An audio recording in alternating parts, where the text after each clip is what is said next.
Pelo sinal da Santa Cruz, livrai-nos Deus, nosso Senhor, dos nossos inimigos, em nome do Pai, do Filho e do Espírito Santo. Amém. Creio em Deus Pai, Todo-Poderoso, Criador do céu e da terra, e em Jesus Cristo, seu único Filho, nosso Senhor, que foi concebido pelo poder do Espírito Santo, nasceu da Virgem Maria, padeceu sob Pôncio Pilatos, foi crucificado, morto e sepultado, desceu à mansão dos mortos, ressuscitou ao terceiro dia, subiu aos céus e está sentado à direita de Deus Pai Todo-Poderoso, de onde há de vir a julgar os vivos e os mortos. Creio no Espírito Santo, na Santa Igreja Católica, na comunhão dos santos, na remissão dos pecados, na ressurreição da carne, na vida eterna. Amém. Pai nosso, que estás nos céus, santificado seja o vosso nome, venha a nós o vosso reino, seja feita a vossa vontade, assim na terra como no céu. O pão nosso de cada dia nos dai hoje, perdoai-nos as nossas ofensas, assim como nós perdoamos a quem nos tem ofendido. Não nos deixeis cair em tentação, mas livrai-nos do mal. Amém. Vinde, Espírito Santo, enchei os corações dos vossos fiéis e acendei neles o fogo do vosso amor. Enviai o vosso Espírito e tudo será criado, renovareis a face da terra. Oremos, ó Deus, que instruístes os corações dos vossos fiéis com a luz do Espírito Santo. Sei que apreciemos retamente todas as coisas, segundo o mesmo Espírito, e gozemos sempre da sua consolação. Por Cristo, Senhor nosso. Amém. Ave Maria, cheia de graça, o Senhor é convosco. Bendita sois vós entre as mulheres, bendito é o fruto do vosso ventre, Jesus.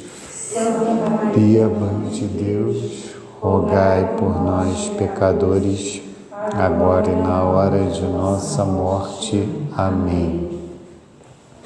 Santo anjo do Senhor, meu zeloso guardador, te me confiou a piedade divina, sempre me rege, guarda, governa e ilumina. Amém. Glória ao Pai, ao Filho e ao Espírito Santo, assim como era no princípio, agora e sempre, por todos os séculos dos séculos. Amém. Nossa Senhora da Consolação e Correia, glorioso e castíssimo São José, rogai por nós. Santo Agostinho e Santa Mônica, rogai por nós. Santa Rita de Cássia e Santa Madalena de Nagasaki, rogai por nós. São Pio X, rogai por nós. Em nome do Pai, do Filho e do Espírito Santo. Amém.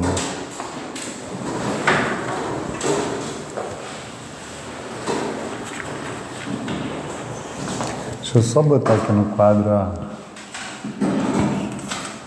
as passagens da Sagrada Escritura.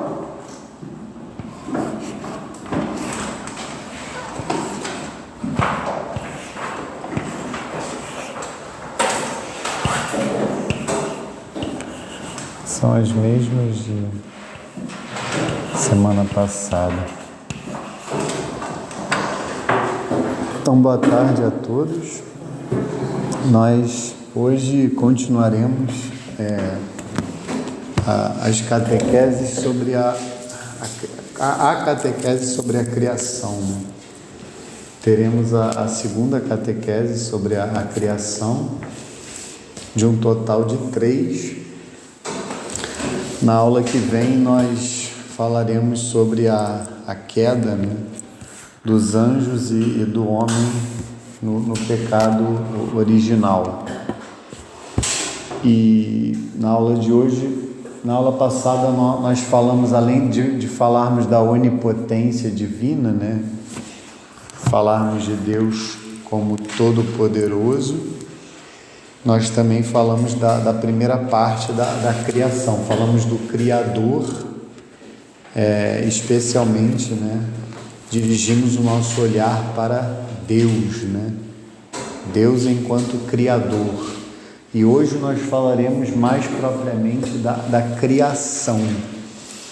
Então, falaremos em primeiro lugar da criação do céu, ou das coisas invisíveis, né? Das realidades espirituais, mais especificamente dos anjos, e falaremos também da criação da terra, das realidades materiais, até o cume, né? da criação das realidades materiais, que é a criação do homem. Então, esse é o nosso itinerário na aula de hoje, que é a penúltima, né, antes desse pequeno recesso que nós teremos no mês de julho. Né?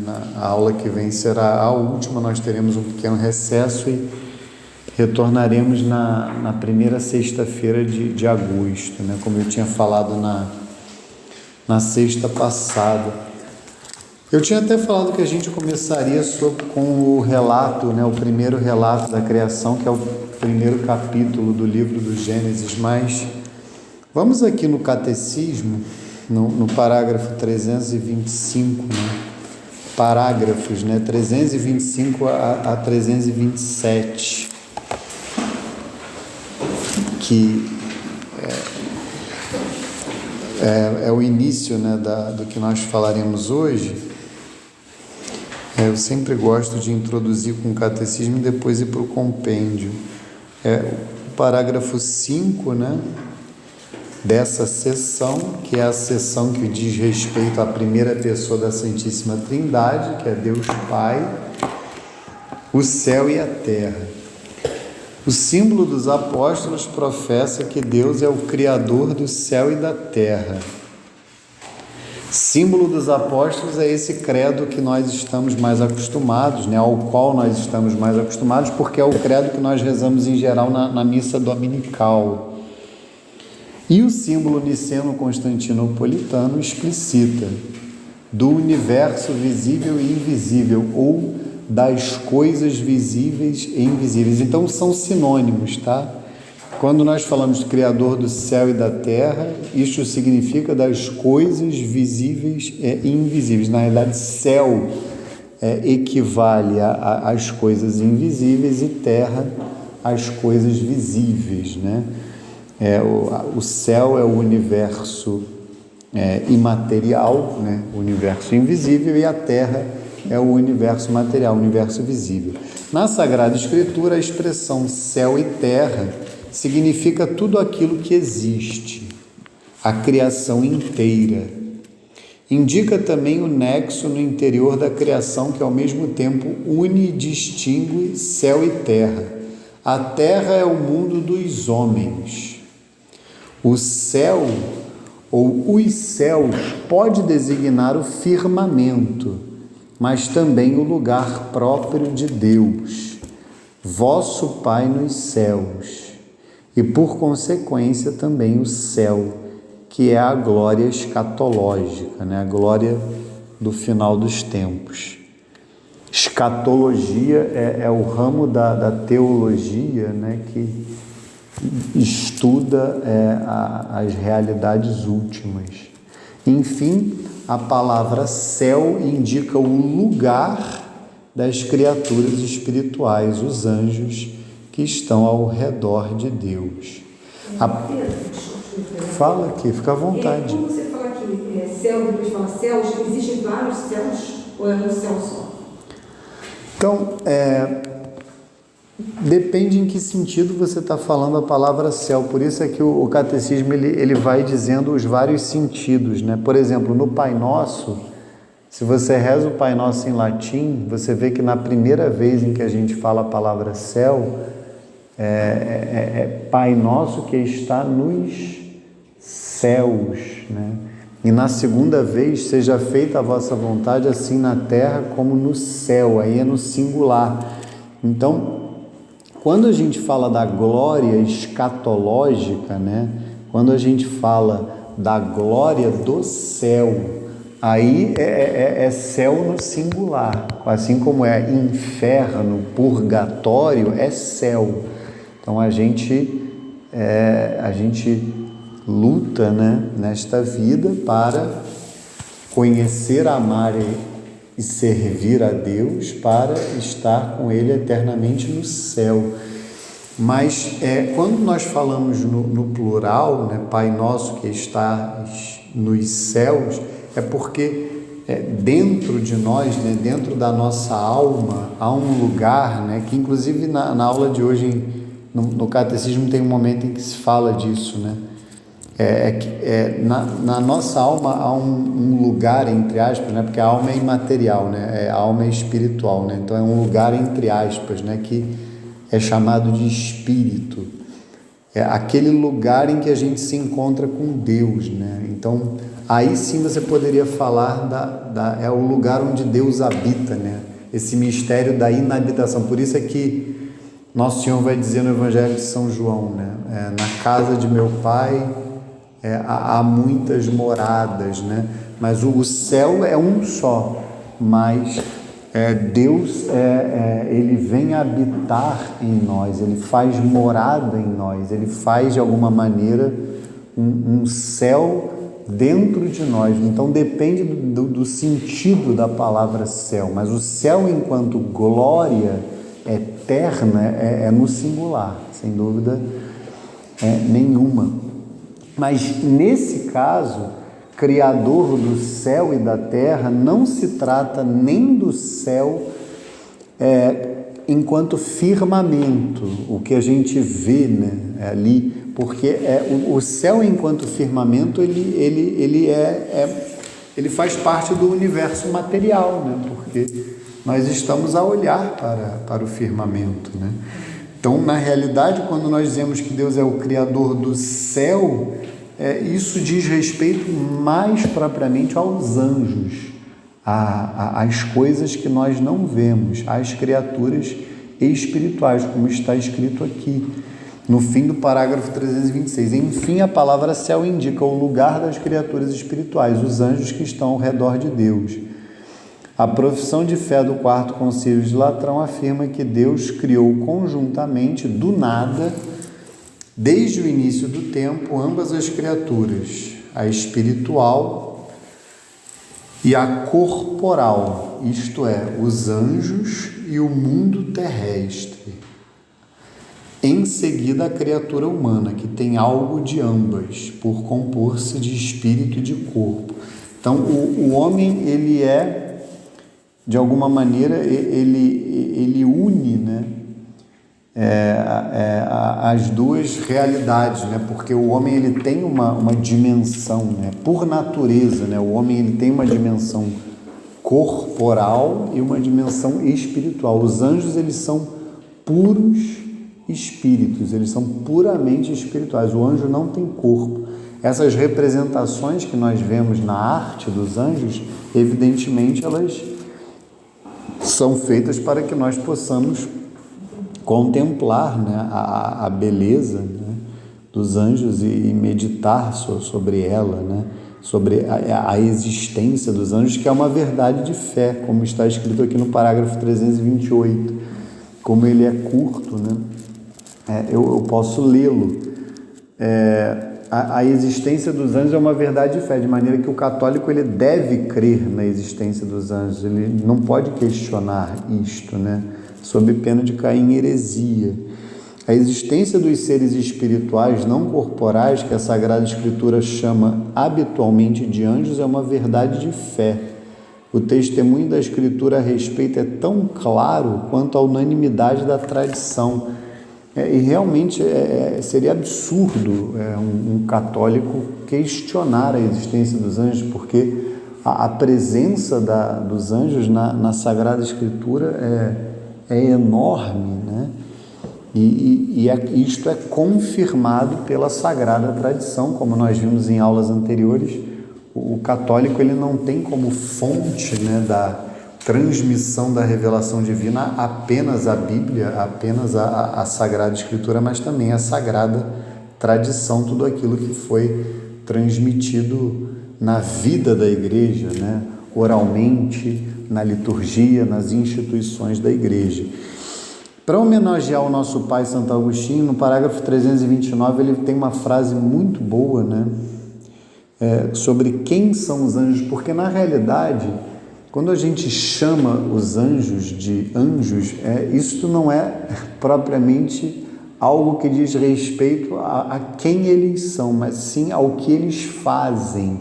Anjos, esta palavra significa mensageiros, isto é, o encargo, não a natureza. Na realidade, eles são espíritos, como diz Santo Agostinho.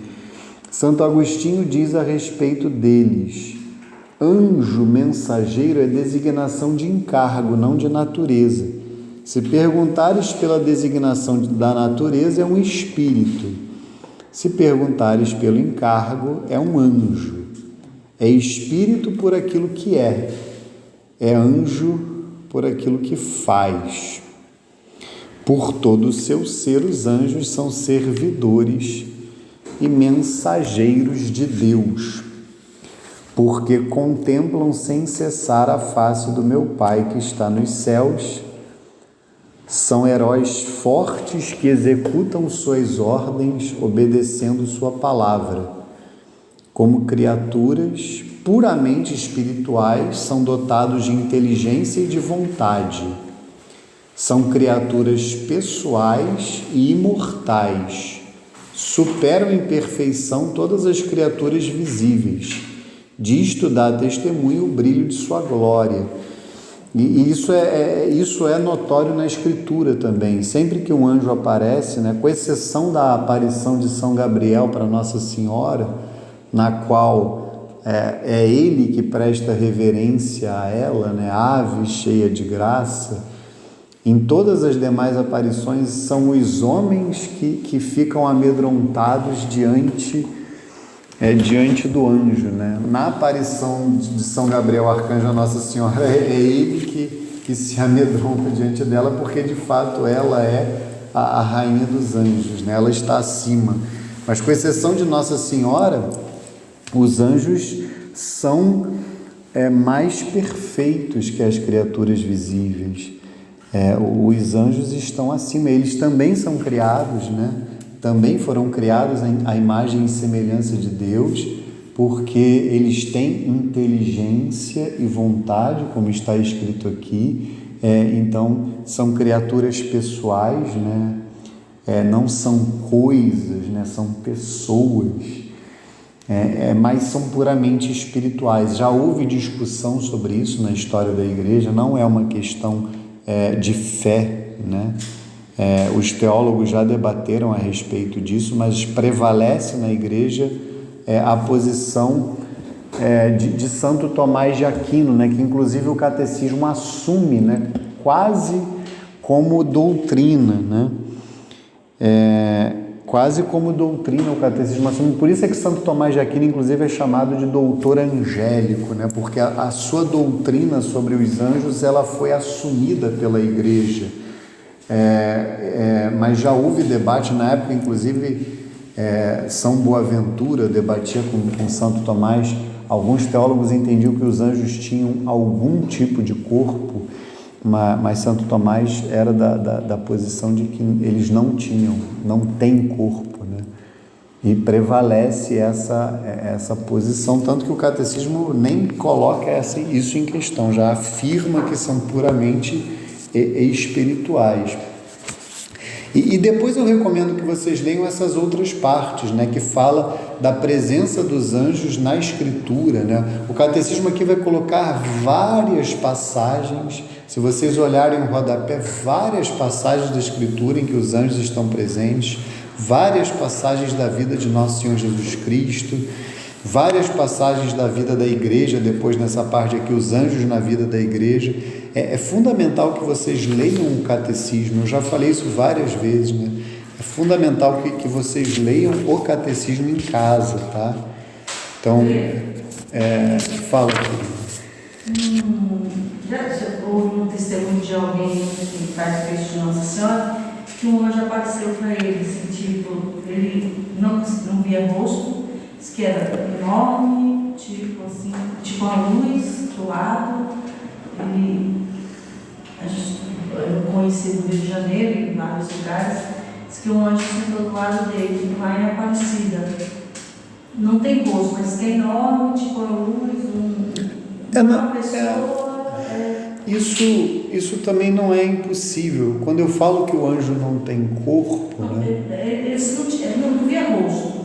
Mas mesmo que tivesse um rosto, na Escritura, na Bíblia, na história da salvação, por exemplo, na história de Tobias, né? São Rafael Arcanjo aparece para Tobias com a forma de um homem, né? E isso acontece diversas vezes, né? Então, mesmo que acontecesse, né? Alguns santos na história da igreja tinham um contato frequente com seus anjos da guarda, né? São Pio de Petreutina era interessante, porque ele não só via o seu próprio anjo da guarda, mas ele via os anjos da guarda dos seus dirigidos espirituais, né? Tem até um episódio engraçado que um frade que evidentemente não tinha os dons de São Pio, como todos nós normais não temos, né?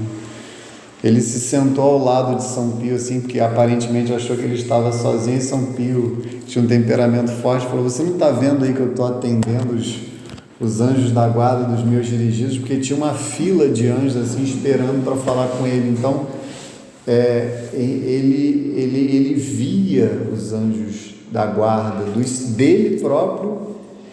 Então isso é muito possível que possa acontecer com uma pessoa como nós, um fenômeno específico, que naquele caso específico o anjo tome um corpo.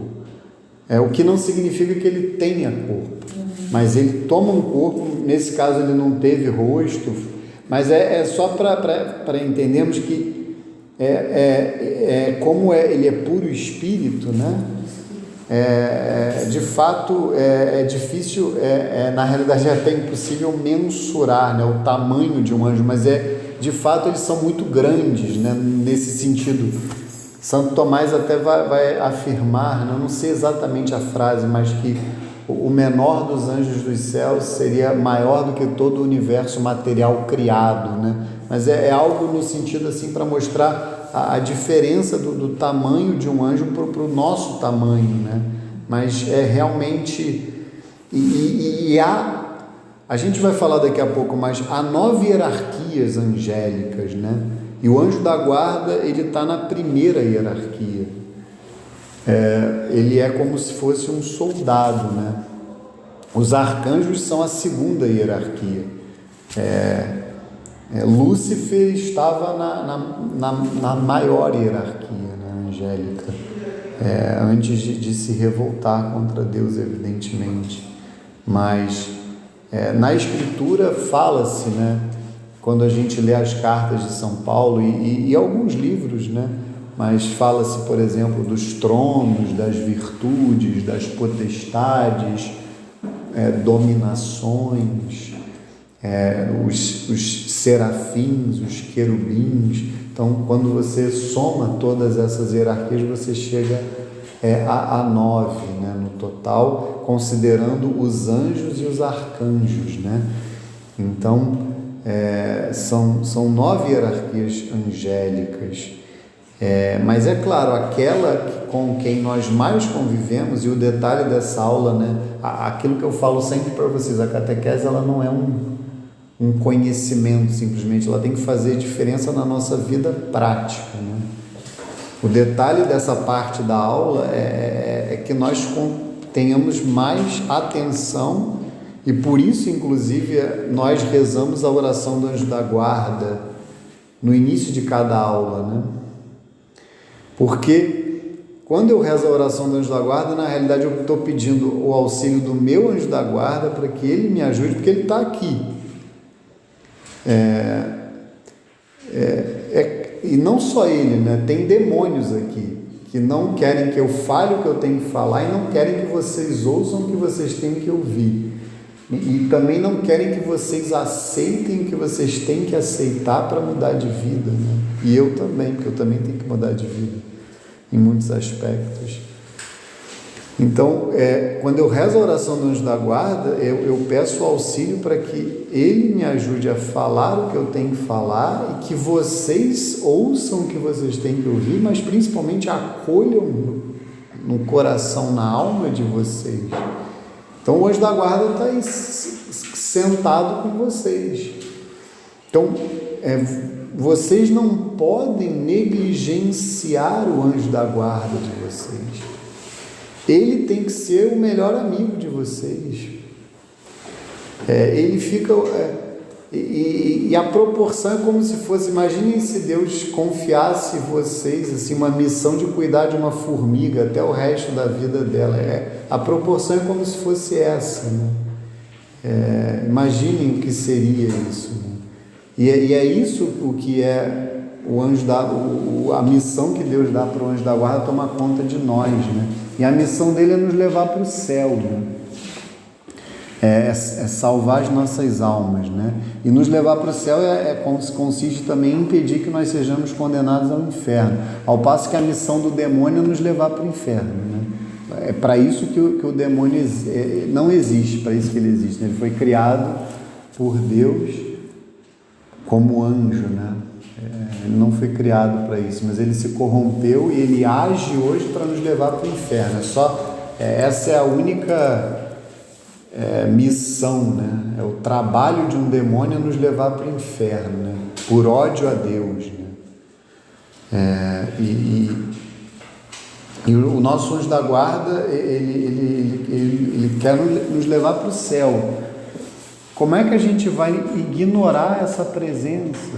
Então é fundamental que tenhamos muito próximo. Eu falo isso para mim mesmo, né? Quantas vezes eu próprio não sou atento como deveria à presença do meu anjo da guarda e também do anjo da guarda das pessoas, né?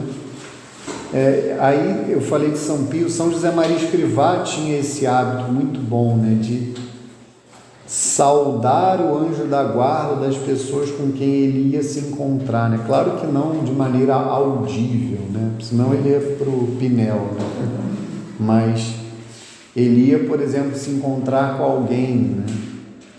Então ele falava um oi para a pessoa, mas intimamente ele saudava o anjo da guarda e pedia ao anjo da guarda da pessoa as luzes necessárias para tocar o coração daquela pessoa, porque tudo é apostolado, né? No final das contas, né?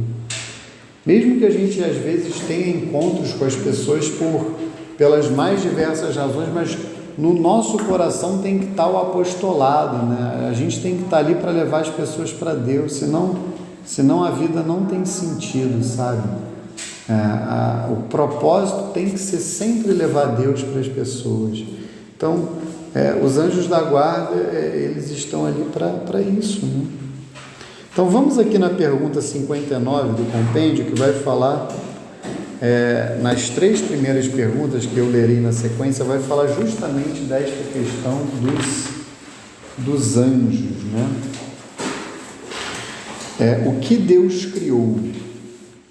A Sagrada Escritura diz: Deus criou o céu e a terra. Gênesis 1:1. A Igreja, na sua profissão de fé, proclama que Deus é o Criador de todas as coisas visíveis e invisíveis, de todos os seres espirituais e materiais, ou seja, dos anjos e do mundo visível, e de modo particular do homem. Quem são os anjos? Os anjos são criaturas puramente espirituais, não corpóreas, invisíveis e imortais, seres pessoais dotados de inteligência e de vontade. Eles, contemplando Deus face a face, incessantemente glorificam-no, servem-no, e são seus mensageiros no cumprimento da missão de salvação para todos os homens. Então vejam que a missão dos anjos é essa, salvação para todos os homens, né? Por exemplo, São Miguel Arcanjo, eu já ouvi falar, eu não li isso em fonte oficial da igreja, mas eu já ouvi falar que São Miguel Arcanjo é o anjo da guarda da igreja, né? Ou do Papa. Então ele seria o anjo. E São Miguel Arcanjo, ele é um arcanjo, né? Ele seria um sargento, né? Um cabo, ele é um soldado de patente baixa, mas pela sua humildade ele foi capaz de enfrentar e vencer Lúcifer na batalha, né? Quando Lúcifer, que é um soldado de uma patente muito mais alta, se revoltou contra Deus, São Miguel Arcanjo, pela sua humildade, foi capaz de lutar contra Lúcifer, guerrear contra Lúcifer, né? E a pergunta 61, de que modo os anjos estão presentes na vida da igreja? A igreja se une aos anjos para adorar a Deus, invoca a assistência deles e celebra liturgicamente a memória de alguns. Aí tem essa frase de São Basílio Magno: cada fiel tem ao próprio lado um anjo como protetor e pastor para o conduzir à vida, né? No caso aqui a vida eterna, São Basílio Magno. Se não me falha a memória, eu espero que a memória não me traia, o dia dos anjos, dos santos anjos da guarda, é o dia 2 de outubro, é a memória litúrgica, né, dos santos anjos da guarda. E o dos arcanjos, né, são as duas datas litúrgicas, né, o dia 29 de setembro. Então, a gente faz a quaresma de São Miguel Arcanjo, né, que foi uma quaresma criada por São Francisco de Assis, porque ele considerava que ficava um grande tempo sem um período maior de penitência, né, da quaresma até o advento. Então ele estabeleceu, né, um tempo de penitência entre a quaresma e o advento, que é a chamada quaresma de São Miguel, que vai do dia 15 de agosto, que é a Assunção de Nossa Senhora, até o dia de São Miguel Arcanjo, porque tradicionalmente o dia 29 de setembro era só festa de São Miguel. Hoje não, hoje é festa dos 3 arcanjos: São Miguel, São Rafael e São Gabriel. Antigamente havia um dia para cada um, antes da reforma litúrgica do fim da década de 60. E o dia 2 de outubro é o dia dos Santos Anjos da Guarda. E tem um parágrafo aqui, é o 336 do Catecismo, que ele vai falar dos Anjos da Guarda, né? Quer ver? Desde o início até a morte. Então vejam, desde o início, né? Então isso gera também algum debate, né? Se nós teríamos anjos da guarda, a partir de que momento nós teríamos anjos da guarda, né? Se seria na concepção, se seria no nascimento, se seria no batismo, isso gera algum debate, né? Mas o catecismo, né, que é uma fonte para nós mais segura, também Santo Tomás, eu não sei exatamente o que Santo Tomás diz a esse respeito, mas vamos ficar aqui com o catecismo, que vai falar desde o início, né? Vai se fiar aqui na Escritura, Mateus 18:10. Então vamos considerar a concepção, né? Porque o início da vida é na concepção. Desde o início até a morte, a vida humana é cercada pela proteção dos anjos e por sua intercessão. Cada fiel é ladeado por um anjo como protetor e pastor para conduzi-lo à vida. Ainda que na terra, a vida cristã participa na fé da sociedade bem-aventurada dos anjos e dos homens unidos em Deus. Então, o que fica assim, a dica que eu dou é que realmente vocês façam esse exame de consciência de como está a relação de vocês com o anjo da guarda, né? E de fato tenham uma relação, né?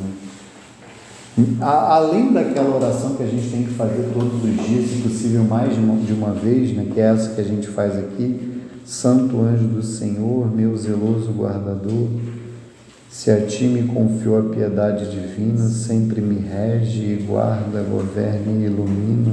Amém. Mas conversas espontâneas mesmo com o anjo da guarda, pedidos específicos, né? Pedidos concretos, né? Tem gente que pede até vaga de estacionamento para o anjo da guarda. E dizem que tem gente que pede vaga de estacionamento até para São José. Dizem que São José é bom para conseguir vaga, assim. E na hora que está difícil, assim. Então, assim, e não ter esse tipo de escrúpulo. Tem gente que se orgulha de dizer, eu não peço nada, eu só agradeço. Isso, na realidade, isso é de fato orgulho, mas é orgulho luciferino, né? Orgulho do demônio, né? Porque a gente tem que ser humilde para reconhecer que pede as coisas para Deus, né? Porque a gente necessita mesmo das graças. Então, peçamos ao anjo da guarda, também o agradeçamos, claro, né? Temos o anjo da guarda como um amigo, né? Um amigo que Deus nos deu, né? E isso é um dom, né? Então vamos aqui à Escritura, esse belíssimo relato da criação, né? Agora que a gente vai de fato falar da criação do mundo visível, são 2 relatos da criação, né? Todo o Pentateuco é atribuído a Moisés. Então vamos ficar com hoje esses biblistas, né? Esses exegetas são meio chatos, ficam questionando a visão tradicional. Eu não gosto muito dessa linha.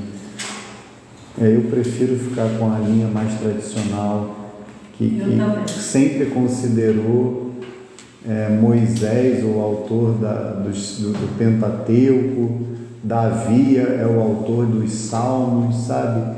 Essas coisas de ficar questionando, então quem foi que escreveu? Não sei, só sei que não foi Moisés. Então tá bom, então fica aí com a sua opinião, eu fico com que a igreja... Você pega, por exemplo, o que Santo Afonso, né? Santo Afonso é um doutor da igreja, né? Você pega as meditações, as homilias de Santo Afonso, ele vai falar, ele vai atribuir os salmos a Davi, a carta aos Hebreus, por exemplo, ele vai atribuir a São Paulo. Aí hoje fica essa coisa, o autor da carta aos Hebreus, as pessoas não sabem quem foi, então fala que é de São Paulo, é mais fácil, né? Então, e os salmos são tradicionalmente atribuídos a Davi, todos eles, né? Então, eu prefiro ficar com essa posição tradicional. Mas, de fato, são 2 relatos distintos, um do primeiro capítulo e um do segundo, que realçam aspectos diferentes. Então, vamos ver aqui, porque são realmente relatos riquíssimos, né? Vamos lá, Gênesis 1. No princípio, Deus criou o céu e a terra. A terra estava sem forma e vazia. As trevas cobriam o abismo e o Espírito de Deus pairava sobre as águas. Deus disse, faça-se a luz, e a luz foi feita. Deus viu que a luz era boa e separou a luz das trevas. Deus chamou a luz dia e as trevas noite. Sobreveio a tarde e depois a manhã. Foi o primeiro dia. Deus disse, faça-se um firmamento entre as águas e separe ele umas das outras. Deus fez o firmamento e separou as águas que estavam debaixo do firmamento daquelas que estavam por cima. E assim se fez. Deus chamou ao firmamento céu. Sobreveio a tarde e depois a manhã. Foi o segundo dia. Deus disse que as águas que estão debaixo do céu se juntem num mesmo lugar e apareça o elemento árido. E assim se fez. Deus chamou ao elemento árido terra e ao ajuntamento das águas mar. E Deus viu que isso era bom.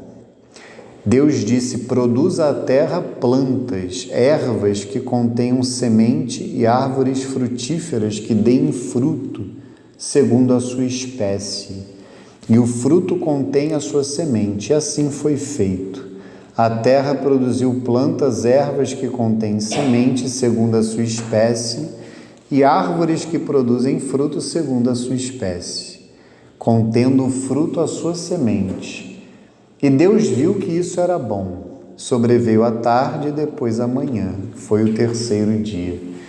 Deus disse: façam-se luzeiros no firmamento do céu para separar o dia da noite, que sirvam eles de sinais e marquem o tempo, os dias e os anos, e resplandeçam no firmamento do céu para iluminar a terra. E assim se fez. Deus fez os 2 grandes luzeiros, o maior para presidir o dia e o menor para presidir a noite, e fez também as estrelas. Deus colocou-os no firmamento do céu para que iluminassem a terra, presidissem o dia e a noite e separassem a luz das trevas. E Deus viu que isso era bom. Sobreveio a tarde e depois a manhã. Foi o 4º dia. Deus disse: pululem as águas de uma multidão de seres vivos e voem aves sobre a terra, debaixo do firmamento do céu. Deus criou os monstros marinhos e toda a multidão de seres vivos que enchem as águas, segundo a sua espécie, e todas as aves segundo a sua espécie. E Deus viu que isso era bom.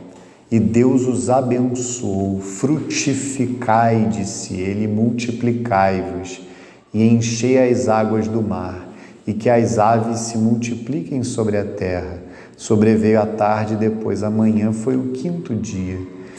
Deus disse: produza a terra seres vivos segundo a sua espécie, animais domésticos, répteis e animais selvagens segundo a sua espécie. E assim se fez.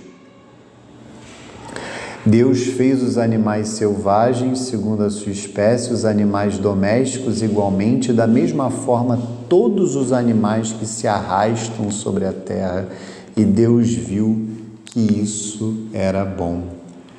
Então Deus disse: façamos o homem à nossa imagem e semelhança, que ele reine sobre os peixes do mar, sobre as aves do céu, sobre os animais domésticos e sobre toda a terra, e sobre todos os répteis que se arrastam sobre a terra. Deus criou o homem à sua imagem, criou a imagem de Deus, criou o homem e a mulher. Deus os abençoou. Frutificai, disse ele, multiplicai-vos, enchei a terra e submetei-a, dominai sobre os peixes do mar, sobre as aves do céu e sobre todos os animais que se arrastam sobre a terra. Deus disse: eis que eu vos dou toda a erva que dá semente sobre a terra, e todas as árvores frutíferas que contêm em si mesmas a sua semente, para que vos sirvam de alimento, e a todos os animais da terra, a todas as aves do céu, a tudo que se arrasta sobre a terra, e em que haja sopro de vida, eu dou toda a erva verde por alimento. E assim se fez. Deus contemplou toda a sua obra e viu que tudo era muito bom. Sobreveio a tarde e depois a manhã. Foi o 6º dia. Assim foram concluídos o céu, a terra e todo o seu exército. Tendo Deus terminado no 7º dia a obra que tinha feito, descansou do seu trabalho. Ele abençoou o 7º dia e o consagrou, porque nesse dia descansou de toda a obra da criação. Tal é a história da criação do céu e da terra. Então, esse relato da criação, ele vai então do 1º versículo do capítulo 1 até o 4º versículo do capítulo 2, e realmente eu recomendo até que em casa, além de lerem o catecismo, vocês leiam e meditem realmente sobre esses 2 relatos, né? O primeiro, ele é até mais belo, né, do que o segundo. O segundo, ele é mais rico no sentido da criação do homem, né? O segundo, sem dúvida, ele tem uma riqueza maior no que se refere à criação do homem e da mulher. Tem mais elementos, mas O primeiro, ele é mais rico no que se refere à criação como um todo, né? E daria para a gente assim falar muitas coisas da criação, daria para ficar assim meditando, né? Vendo cada elemento, né? Mas só para pontuar, né? Reforçar aquilo que eu falei já na semana passada. Além da presença do Pai, que por si mesma nós já ressaltamos, o Pai já é o Criador, né? Digamos, no nosso imaginário, porque é a verdade, nós já atribuímos ao Pai esta missão de criar, mas aqui ficam muito claras a presença do Filho na palavra, né? Ele é o Verbo que se fez carne. Deus disse, então o Verbo cria, né? É através do seu Verbo eterno, é através da sua palavra que o Pai cria. E o Espírito também, logo no início, né? O Espírito de Deus pairava sobre as águas. E também, no momento em que Deus vai criar o homem, fica ali também a Trindade, façamos, né? Na primeira pessoa do plural, né? Para nós que já cremos na Trindade, somos cristãos, somos católicos, fica ali claro, né? Façamos o homem à nossa imagem e semelhança. E também como essa criação ela é gradual, né? Do menos perfeito para o mais perfeito, né? Como ela é boa por natureza, como a gente viu na aula passada, e como depois que Deus cria o homem, há uma gradação, né? Há um aumento, né? Passa do bom para o muito bom. De fato, o homem, ele é o príncipe da criação, ele é o ápice, ele é o cume, né? Da criação da terra, né? Do mundo visível, né? Hoje há uma visão erradíssima de que o homem seria o problema, né? A gente vê isso muito naqueles ambientalistas malucos, né? A solução para muitos seria que o homem deixasse o planeta, né? E aí viria a ordem, né? Claro que não, né? Aí viria o caos, né? Evidentemente, mas a gente percebe e vejam como este relato, esse simples relato, mas tão profundo, até poético, ele sepulta o paganismo, né? O paganismo que tem como uma de suas características idolatrar as criaturas, idolatrar os elementos da criação, que muitos chamam até de uma maneira um pouco equivocada de elementos da natureza, né? Quantas falsas religiões colocam, por exemplo, o sol no lugar de Deus, né? Colocam estes elementos, né? As forças naturais, as forças da criação. E vejam como aqui o autor sagrado, né? Como Moisés, agiógrafo, vai colocar tudo isso como simples criaturas. O sol é uma simples criatura, a lua, né? Pensem, por exemplo, nos índios, né? Os índios que habitavam o Brasil, né? Quando aqui chegaram os portugueses católicos, né? Missionários, e vieram justamente para trazer a fé para essas terras, e aqui eles idolatravam Tupã, Jaci, né? Que justamente eram elementos que a Escritura mostra que são simples criaturas. Então vejam que uma catequese sobre a criação já ordena, já tira a pessoa, né? Ou começa a tirar a pessoa do paganismo e mostrar para ela que ela está a colocar criaturas no lugar de Deus. Que na realidade o Criador não está ali, o Deus Pai Todo-Poderoso não está ali. Então vejam o quão rico, né, é este relato, né? Nós podemos ver aqui o homem que é criado à imagem e semelhança de Deus, né? Não apenas o homem individualmente considerado, que é criado à imagem e semelhança de Deus, como nós veremos, porque a exemplo dos anjos tem inteligência e vontade, porque tem uma alma imortal, a exemplo dos anjos, é chamado também ao céu, a viver eternamente com Deus no céu, como os anjos também são chamados a participar da bem-aventurança divina no céu. Então é criado à imagem e semelhança de Deus, mas também o homem e a mulher que são criados à imagem e semelhança de Deus, como homem e mulher, como está escrito aqui, né? A família é criada à imagem e semelhança de Deus. O homem, de alguma forma, é figura de Deus Pai, a mulher é figura de Deus Filho, né? E os filhos, de alguma maneira, são figuras de Deus Espírito Santo, né? Da terceira pessoa da Santíssima Trindade, já que os filhos são frutos deste amor do pai e da mãe, da mesma maneira que na Trindade o pai, né, ama o filho é amado pelo pai, e o amor do pai e do filho é o Espírito Santo, como nós aprendemos na aula sobre a Trindade. Então é claro que isso é simplesmente uma comparação, né? É uma analogia, né? Uma metáfora, uma comparação da Trindade com a família. Então vejam, o homem é criado à imagem e semelhança de Deus de uma dupla maneira, né?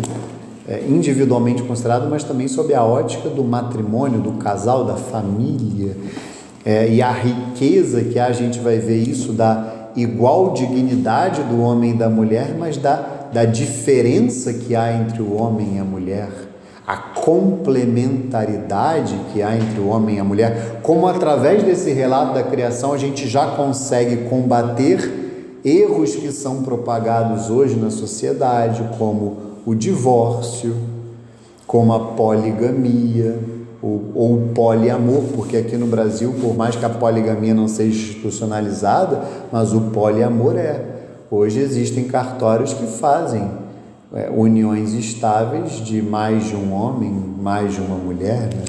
Então, aqui a gente combate o divórcio, a gente combate o poliamor, a gente combate o homossexualismo aqui, que é claramente homem e mulher. Então a gente vê o que está na gênese, na origem das coisas, na ordem natural. Tudo isso a gente percebe que é desordem, que é contrário à ordem natural que Deus colocou, a ordem que Deus colocou na natureza das coisas. É claro que eu posso falar com essa liberdade aqui, se eu falar ali fora no shopping eu saio de camburão, né? Mas aqui eu posso falar com essa liberdade, mas aqui a gente já começa, né? Com muita tranquilidade a gente vê por esse simples relato quantos erros que são propagados por aí afora a gente já consegue debelar com tanta tranquilidade, né? Porque aqui e por isso é que eu recomendo que vocês não só leiam isto em casa, né, este relato, mas também meditem sobre ele à luz dessas desordens, né, que têm sido ensinadas, né, goela abaixo, né, como a ideologia de gênero, por exemplo, né, o próprio machismo e o remédio que não é remédio, é veneno, que é o feminismo, né? Aí na aula que vem a gente vai ver quando surgiu a guerra dos sexos, né, que vem do pecado original, né, que aí Adão bota a culpa em Eva e aí Eva vai ficar, consequentemente vai surgir essa desordem, né, na relação do homem e da mulher, que nesse momento ela é harmoniosa. Então vejam que há uma ordem na natureza das coisas, né? É uma ordem que nós somos chamados a respeitar, a obedecer, não somente a respeitar, mas nós somos chamados a obedecer, a nos submeter, né? E esse relato, assim como o outro que nós leremos daqui a pouco, são preciosos para isso, né? Então vamos aqui nas perguntas do compêndio, eu vou ler o catecismo também, que tem partes muito boas aqui. É a pergunta 62, vamos ler da 62 até a 65. O que ensina a Sagrada Escritura acerca da criação do mundo visível? Por meio da narração dos 6 dias da criação, a Sagrada Escritura nos faz conhecer o valor da criação e a sua finalidade de louvor a Deus e de serviço ao homem. Todas as coisas devem a própria existência a Deus, do qual recebe a própria bondade e perfeição, as próprias leis e o próprio lugar no universo. Então é isso, né? Deus é a origem de todas as coisas. Isso está claro no relato, né, da criação. Deus é a origem. Deus tirou tudo do nada e deu o ser, como a gente viu na aula passada. Qual é o lugar do homem na criação? O homem é o cume da criação visível. Vejam que aqui estão excluídos, evidentemente, os anjos. Os anjos estão, com exceção de Nossa Senhora, eles estão acima, né, do homem. O homem é o cume da criação visível, porquanto é criado à imagem e semelhança de Deus. Tem uma alma imortal, tem inteligência e vontade. Que tipo de ligação existe entre as coisas criadas? Isso também eu não falei, que é muita coisa para falar. Isso é muito belo, que está na pergunta 64. Existe entre as criaturas uma interdependência e uma hierarquia queridas por Deus. Ao mesmo tempo, existe uma unidade e solidariedade entre as criaturas, pois todas têm o mesmo Criador. São por Ele amadas e estão ordenadas à sua glória. Respeitar as leis inscritas na criação e as relações que derivam da natureza das coisas é, portanto, princípio de sabedoria e fundamento da moral. Então, isso é que eu falava, respeitar as leis inscritas na criação. A gente não tem que questionar. Está inscrito na criação, está inscrito na realidade. É algo inscrito no real. E as relações que derivam da natureza das coisas. É, portanto, o princípio de sabedoria é próprio do sábio, né? Da pessoa que está em busca da sabedoria. E fundamento da moral, do reto agir, né? Do agir bem, né? Então vejam que Deus não é igualitário, tá, gente? Hoje a gente vive num mundo que prega igualdade, né? Direitos iguais. Deus não é igualitário. Nós vemos isso, por exemplo, na criação dos anjos. Há hierarquia no mundo angélico. Há, como eu falava, 9 hierarquias no mundo angélico. Deus não é igualitário. Na criação do mundo visível há uma hierarquia. A gente percebe do primeiro ao 6º dia há uma hierarquia claríssima até chegar à criação do homem. Então, primeiro, né, foram criados ali, a gente percebe aquilo que a gente aprende na escola, né, na aula antes de biologia, na aula de ciências, né, os minerais, os vegetais, e dentro do reino animal, né, eu brincava com vocês da barata que vocês assassinaram, né, ela também tem algo, né, da bondade, verdade, beleza, porque isso está escrito no catecismo. Por isso é que todo ano eu falo isso na catequese, mas é evidente que há uma hierarquia entre ela e outros animais. E quando a gente fala, por exemplo, de um ecossistema, de cadeia alimentar, coisas que a gente aprende na escola, nós vemos que há uma hierarquia, que há animais, há criaturas menos perfeitas e mais perfeitas. Por isso é que no relato da criação eu vejo que as plantas, os vegetais foram criados antes dos animais. Determinados animais foram criados antes dos outros. Eu vejo, por exemplo, que os animais domésticos, eles ficam mais próximos do homem, eles têm uma proximidade maior do homem do que os animais selvagens. A gente vê essa questão dos répteis, né? Animais que se arrastam, né? Porque, né, essa questão da serpente, né? Claro, né? Não cabe dizer é um animal amaldiçoado porque é identificado ali com o demônio, né? Eu não vou entrar nesse mérito, mas há ali uma diferenciação clara: animais que se arrastam sobre a terra, animais domésticos. Então você vê que há uma perfeição maior em animais que você pode ter eventualmente dentro da sua casa, próximo. Tem pessoas que exageram, né? Não é normal você andar num carrinho de bebê, aí você vai lá mexer com o bebê, tem um cachorro lá dentro, né? As pessoas estão loucas hoje, né?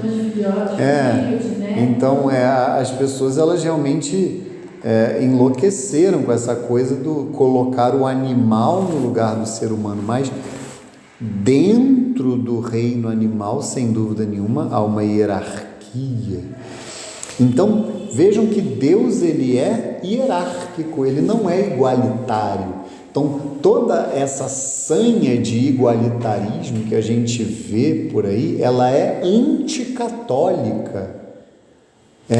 Na realidade, nós devemos ser justos. A justiça é uma virtude cardeal. Isso aí eu estou antecipando algo que vocês vão ver lá na frente quando a gente falar da moral, né? Que é a terceira parte da catequese. O que é a justiça? A justiça é a vontade constante e perpétua de dar a cada um o que lhe é devido, o seu direito. Não é direitos iguais e pronto, não, é dar a cada um o seu direito, a cada um o que lhe é devido. Não é essa coisa de direitos iguais, pronto e acabou. As pessoas adoram sair às ruas para dizer o meu direito, né? O Padre Paulo até falava isso numa outra homilia, não foi essa que eu indiquei para vocês hoje, que eu já tinha mandado, é a outra que ele fala do gnosticismo, né? No dia de Santo Irineu de Leão. As pessoas vão muito às ruas para dizerem os direitos delas, mas não falam dos deveres delas, né? Quais são o que eu tenho que fazer pela sociedade, o que eu tenho que fazer pelo meu país. Então, hoje as pessoas adoram falar dos seus direitos, né? Então não existe essa questão de igualitarismo. Deus é hierárquico e a gente vê isso na criação. Onde não há hierarquia, não há ordem. A gente vai ver isso também na questão da moral. Lá quando a gente for falar da sociedade, quando a gente for falar da própria... Essa palavra a gente sente um asco, mas ela não é ruim, né? As pessoas é que deturparam. Quando a gente for falar da justiça social, da justiça que deve haver na sociedade, que acontece? Deve existir diferença na sociedade. Por quê? Para que haja interdependência, para que haja solidariedade. Se todos fossem iguais, não haveria necessidade uns dos outros. Deus quis que houvesse diferenças sociais nos mais diversos âmbitos e também no sentido de pobres e ricos. É necessário, se falar isso aí fora, então você sai morto. É necessário que haja pobres e ricos. O que não deve existir é miséria. Miséria é uma pobreza que impede a pessoa de viver com dignidade. Gente, Jesus foi pobre. Nossa Senhora foi pobre, São José era pobre. Como é que eu vou dizer que uma pessoa não pode ser pobre? Isso é um absurdo.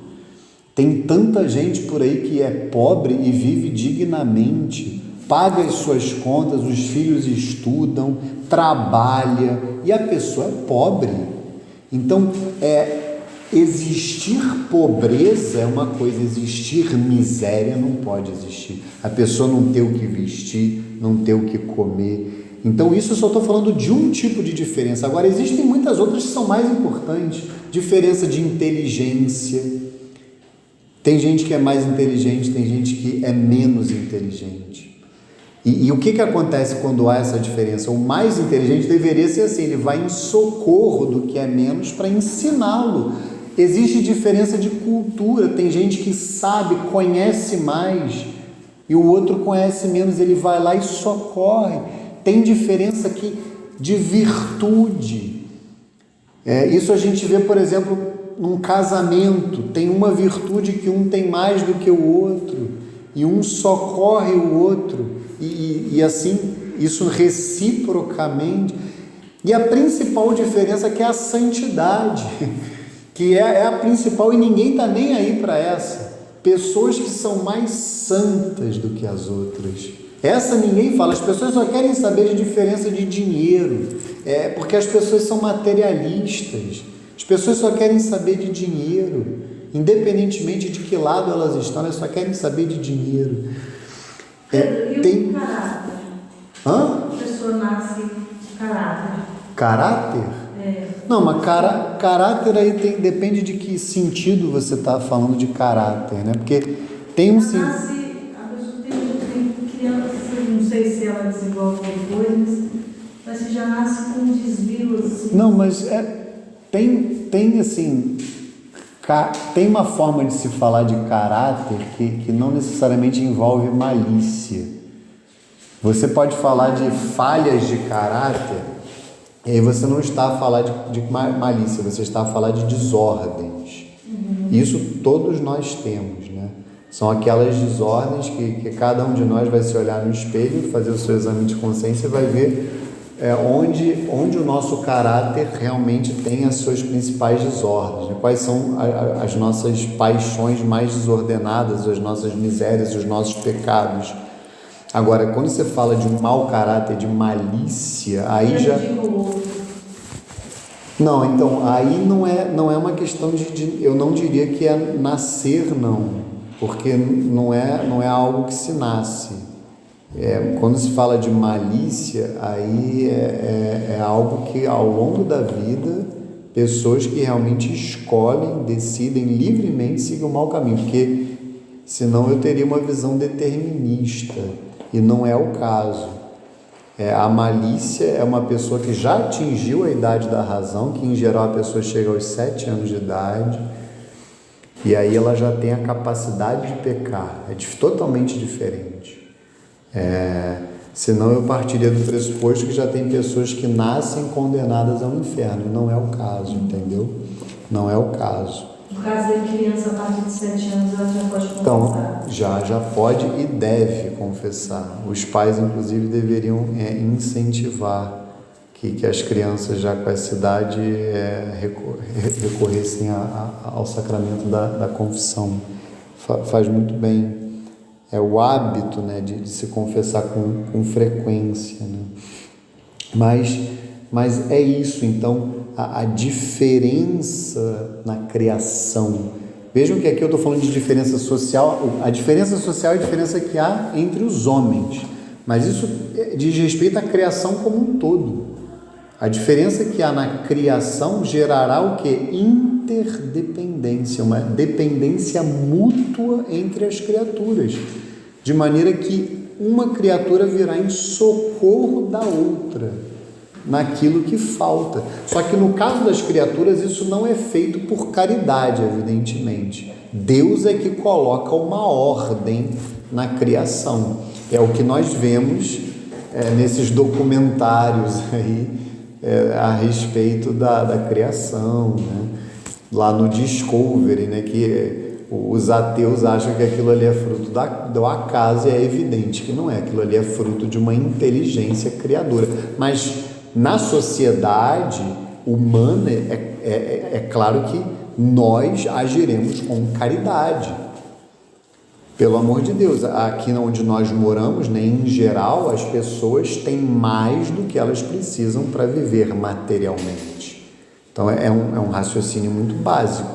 Se eu tenho mais do que eu se eu tenho mais do que eu preciso para viver, eu tenho que ir ao socorro daqueles que têm menos do que precisam para viver com dignidade. Isso é esmola. Isso não é nem caridade, isso é justiça. Os santos dizem que quando eu dou algo que eu tenho a mais para uma pessoa que tem a menos, isso não é nem amor, isso é justiça. Eu já dou algo que é daquela pessoa, por justiça, porque aquela pessoa já é dona daquilo que eu dei. Imagina uma pessoa que não tem o que vestir, essa campanha que está tendo aqui do cobertor, a pessoa está passando frio. O que os santos doutores da igreja dizem? Aquilo ali, aquele cobertor já é daquela pessoa, porque ela está passando frio, então ela já é de alguma maneira dona daquele cobertor. Eu só estou restituindo a justiça que tinha sido perdida, né?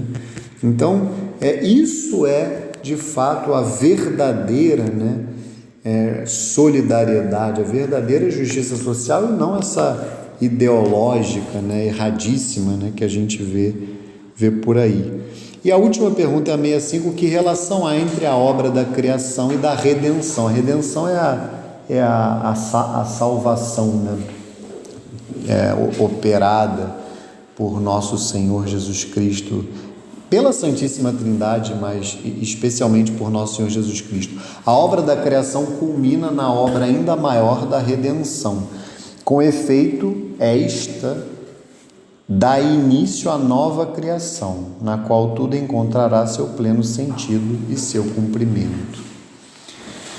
Então, antes da gente entrar aqui no homem, vamos ler aqui no Catecismo, no parágrafo 337, essa questão do mundo visível, que aqui vocês vão entender melhor isso que eu, com as minhas pobres palavras, tentei falar aqui do relato da criação, mas o Catecismo vai falar muito bem. Inclusive a questão do sábado, né? O sábado, que agora é o domingo, né? Deus descansa, né? Isso aqui é fundamental. Por que a gente tem que santificar o domingo? A gente vai falar melhor disso quando a gente chegar na moral e falar do terceiro mandamento. É claro que passa do sábado para o domingo por conta da ressurreição de nosso Senhor Jesus Cristo, que foi num domingo. Mas o fato de Deus descansar no sétimo dia é um sinal, como dirá o catecismo, de que nós temos um dever de prestar culto a Deus, né? De reservar um tempo para o culto a Deus, adorar a Deus. E no caso aqui é um sétimo, né? É um sétimo da semana, então um dia na semana, e tem algumas pessoas que falam até, né, isso é interessante, né, claro que nós hoje estamos muito afetados pela Revolução Industrial, né? Então é claro que a gente não pode se desesperar, né, porque eu falo até como pai de família, né, que tem que aí trabalhar, sair de casa para sustentar, ganhar o pão de cada dia, eu não posso me desesperar, mas esse um sétimo também a gente deveria também tentar o máximo que fosse possível, né, aplicá-lo dentro de uma jornada de um dia, né? Porque, claro, hoje é humanamente impossível, a não ser para um monge, né? Mas um sétimo de 24 horas, né? Quanto seria de uma vida espiritual, né? Então, para nós leigos, né, o que a gente deve fazer, né? Dentro das nossas possibilidades, rezar todos os dias, né? É aquele, o pão nosso de cada dia nos dai hoje, do Pai Nosso, né? A gente tem que, de fato, como mendigos de Deus, pedir as graças necessárias para cada dia. Vejam que no Pai Nosso é o pão nosso de cada dia nos dai hoje, né? O Padre Paulo até brinca, a gente não pede a padaria para Deus, né? A gente pede o pão de cada dia. Então isso é um sinal de que tem que rezar todos os dias e pedir o pão daquele dia. Então não é para pedir o pão da semana, o pão do mês, não é para pedir para fazer uma padaria, porque aí eu vou fazer o pão, não. Eu tenho que pedir para Deus o pão daquele dia. E todo dia eu vou me colocar como mendigo de Deus para pedir as graças necessárias. Então vamos aqui no parágrafo 337, que aí o catecismo vai aprofundar essas verdades que estão no relato da criação. O mundo visível. Foi Deus mesmo quem criou o mundo visível em toda a sua riqueza, diversidade e ordem. Essa é outra palavra que a gente tem hojerismo, mas que também não tem problema nenhum. O problema é a deturpação dela, diversidade. A Escritura apresenta a obra do Criador simbolicamente como uma sequência de 6 dias de trabalho divino que terminam com o descanso do 7º dia.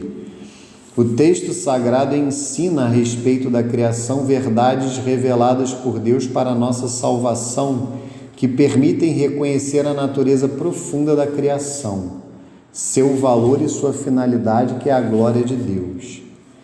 Não existe nada que não deva sua existência a Deus Criador. O mundo começou quando foi tirado do nada pela palavra de Deus. Todos os seres existentes, toda a natureza, toda a história humana tem suas raízes neste acontecimento primordial. A própria gênese pela qual o mundo foi constituído e o tempo começou. Cada criatura, até a barata, possui bondade e perfeição próprias. Para cada uma das obras dos 6 dias se diz: e Deus viu que isto era bom. Pela própria condição da criação, todas as coisas são dotadas de fundamento próprio, verdade, bondade, leis e ordens específicas. As diferentes criaturas, queridas em seu próprio ser, refletem cada uma a seu modo um raio da sabedoria e da bondade infinitas de Deus. Por isso o homem deve respeitar a bondade própria de cada criatura, a fim de evitar o uso desordenado das coisas, que menospreze o Criador e acarrete consequências nefastas para os homens e o meio ambiente. Então vejam que não se trata de um ambientalismo maluco, né, mas de uma visão católica da criação. A interdependência das criaturas é querida por Deus. O sol e a lua, o cedro e a pequena flor, a águia e o pardal, as inúmeras diversidades e desigualdades significam que nenhuma criatura se basta a si mesma, que só existe em independência recíproca para completarem-se mutuamente a serviço umas das outras. A beleza do universo, a ordem e a harmonia do mundo criado resultam da diversidade dos seres e das relações que existem entre eles. O homem as descobre progressivamente como leis da natureza. Elas despertam a admiração dos sábios. A beleza da criação reflete a infinita beleza do Criador. Ela deve inspirar o respeito e a submissão da inteligência do homem e de sua vontade. Vejam, a submissão. A hierarquia das criaturas é expressa pela ordem dos 6 dias, que vai do menos perfeito ao mais perfeito.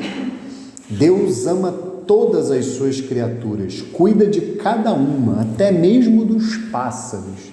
No entanto, Jesus diz: vós valeis mais do que muitos pardais. Ou ainda, um ser humano vale muito mais do que uma ovelha. O homem é a obra-prima da criação. A narração bíblica exprime isto, distinguindo nitidamente a criação do homem da criação das outras criaturas. Existe solidariedade entre todas as criaturas pelo fato de terem todas o mesmo Criador e de todas estarem ordenadas à sua glória. Aqui tem o Cântico das Criaturas, né? Aquele belíssimo Cântico das Criaturas de São Francisco de Assis. Louvado sejas, meu Senhor, com todas as tuas criaturas, especialmente o Senhor irmão Sol, que clareia o dia e com sua luz nos ilumina. Louvado sejas, meu Senhor, pela irmã Água, que é muito gentil e humilde, é preciosa e casta. Louvado sejas, meu Senhor, por nossa irmã, a Mãe Terra. Vejam que como eles deturpam hoje a questão da Mãe Terra, inclusive aqui no Brasil, né? Muitos franciscanos, né, ou pseudo-franciscanos, supostos filhos, mas filhos rebeldes de São Francisco, deturpam essa questão da Mãe Terra, que nos sustenta e governa, e produz frutos diversos e coloridas flores e ervas. Louvai e bendizei a meu Senhor e dai-lhe graças, e o servi com grande humildade. Vejam que ele louva as criaturas, ele na realidade, ele contempla as criaturas, mas louva a Deus e dá graças a Deus pela beleza das criaturas. O sábado, fim da obra dos 6 dias. O texto sagrado diz que Deus concluiu no 7º dia a obra que tinha feito, e assim o céu e a terra foram terminados. No 7º dia Deus repousou e santificou e abençoou este dia. Essas palavras inspiradas são ricas de ensinamentos salutares. Na criação, Deus depositou um fundamento e leis que permanecem estáveis, nos quais o crente pode se apoiar com confiança e que para ele serão o sinal e a garantia da fidelidade inabalável da aliança de Deus. Por sua parte, o homem deverá se conservar fiel a este fundamento e respeitar as leis que o Criador inscreveu nele. A criação está em função do sábado, portanto, do culto e da adoração de Deus. O culto está inscrito na ordem da criação.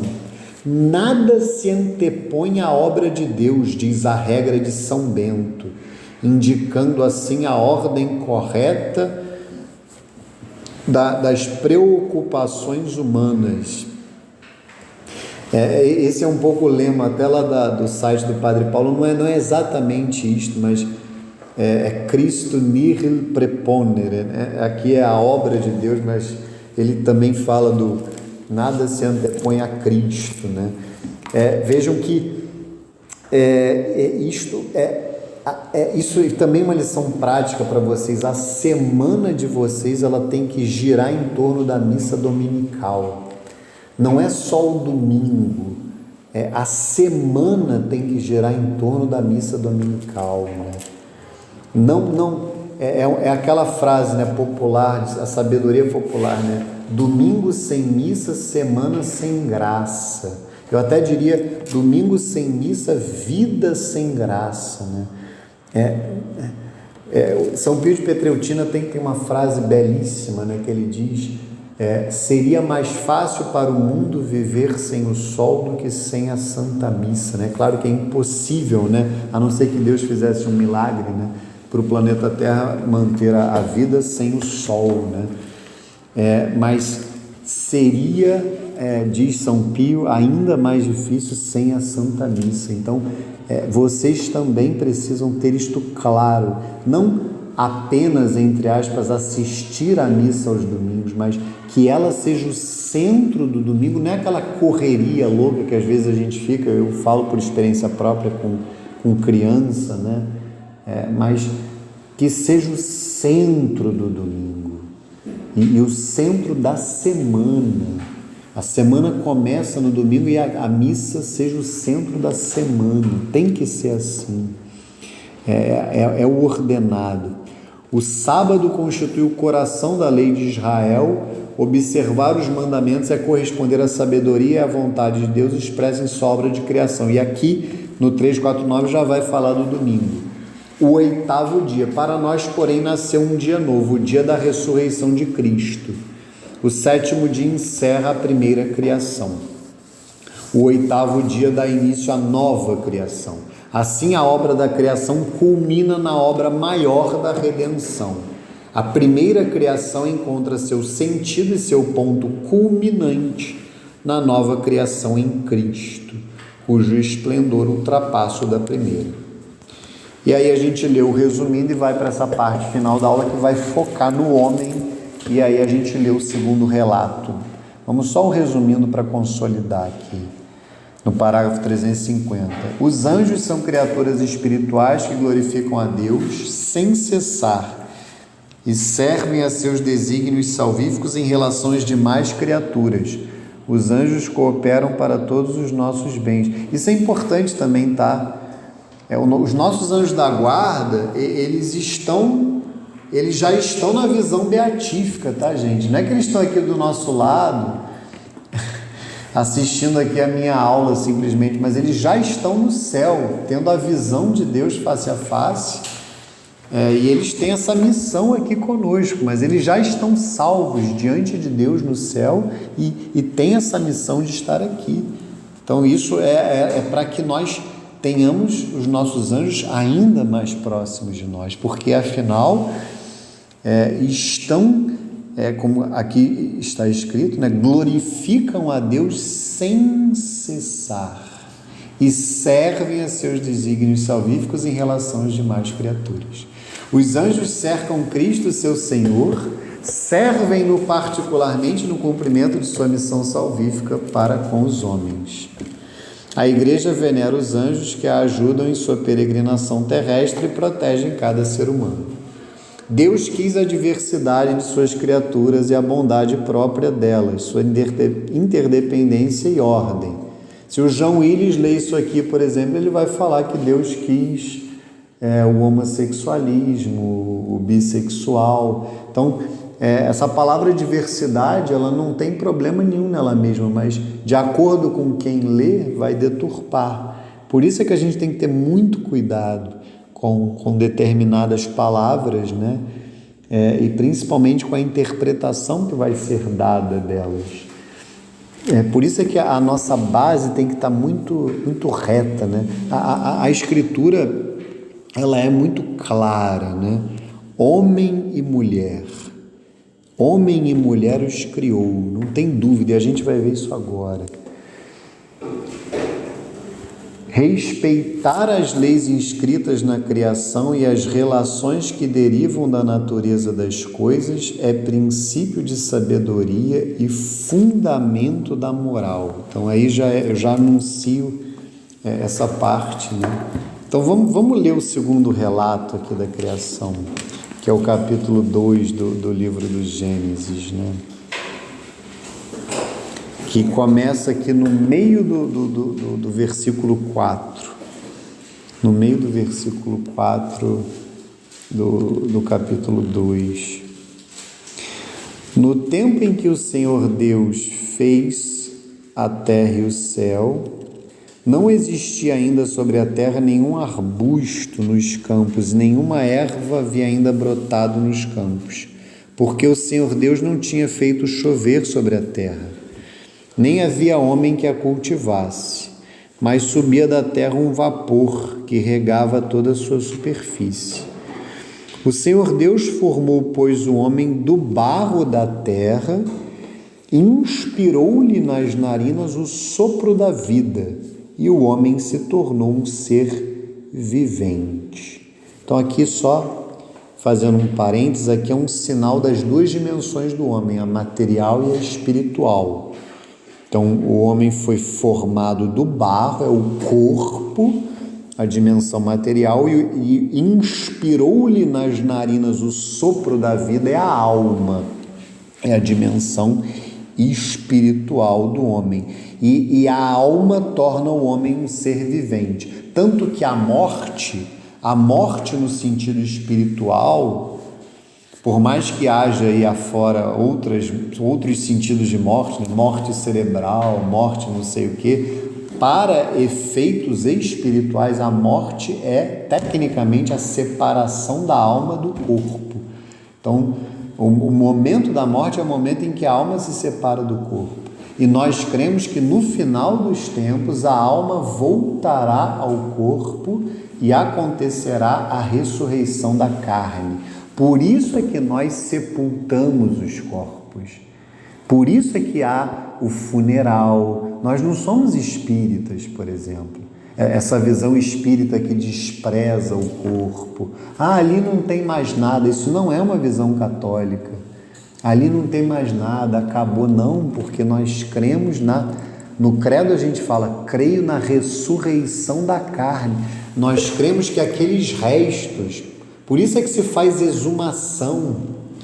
Aqui na nossa nova matriz vai ter um columbário, como tem no Santuário de Fátima, como tem na São Francisco, que as pessoas vão pegar os restos mortais depois da exumação e vão guardar na igreja. Mas por que guarda na igreja? Para que as pessoas rezem missa por elas. Faz todo sentido. Imagina você estar num lugar que as pessoas rezam por você. A gente está com uma visão espírita das coisas. Na igreja está cheio de visão espírita, protestante, ateia, pagã. A gente precisa voltar a ser católico dentro da igreja. Eu sei que é duro falar isso, mas tem muita coisa que a gente está precisando voltar a ser católico. E uma das coisas é essa veneração dos restos mortais. E a cremação? Então, a cremação é sempre uma pergunta que surge. A cremação, ela durante um tempo, ela foi proibida pela igreja, hoje ela não é. A cremação, ela só é um problema se a pessoa que recorre a ela deixa de crer na ressurreição da carne. Essa que é a questão. Por isso é que o ideal é conservar as cinzas e guardar as cinzas num columbário. Não é essa coisa de joga aí no mar, aquela coisa meio hippie, né? Joga no gramado, deixa o vento levar. Não, porque a cinza vai ser ressuscitada no final. O ideal é sepultar, né? Nosso Senhor foi sepultado, Ele não foi cremado. Mas eu sei que hoje está difícil, porque tem cidades por aí que não tem nem onde. A cidade do México parece que não tem nem tumba mais, né? Não tem nem túmulo. Tumba não tem nem túmulo mais. Então, assim, o ideal é o sepultamento, porque até foi a forma que Cristo foi sepultado. Mas, assim, não tem problema a cremação, desde que você não perca a fé na ressurreição. Porque se você perde a fé na ressurreição, você deixa de ser católico. O Padre Paulo estava até falando isso outro dia numa homilia. Se você perde a fé na ressurreição da carne, você deixa de ser, você está fora da igreja, porque você perdeu a fé católica, você apostatou. Você tem que se manter na fé.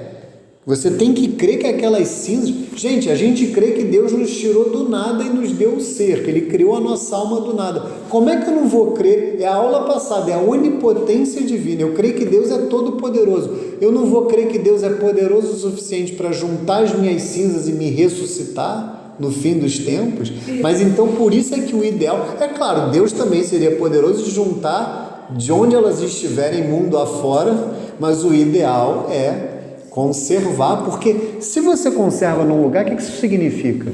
Vão rezar por elas, né? Os restos mortais, por isso é que existe jazigo, gente.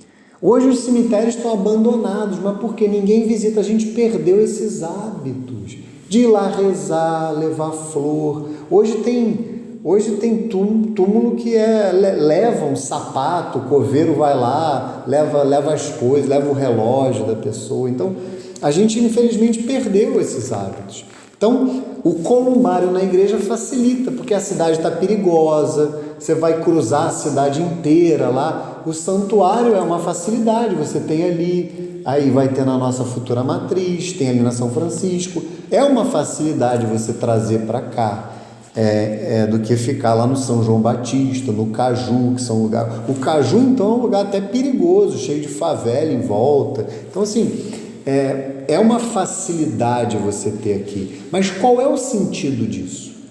O santuário, por exemplo, gente, todas as missas que tem no santuário, as pessoas que estão lá, a missa é oferecida por elas. Olha que privilégio isso, privilégio entre aspas. Tem missa embaixo. Olha que bênção isso, você ter um lugar que as missas...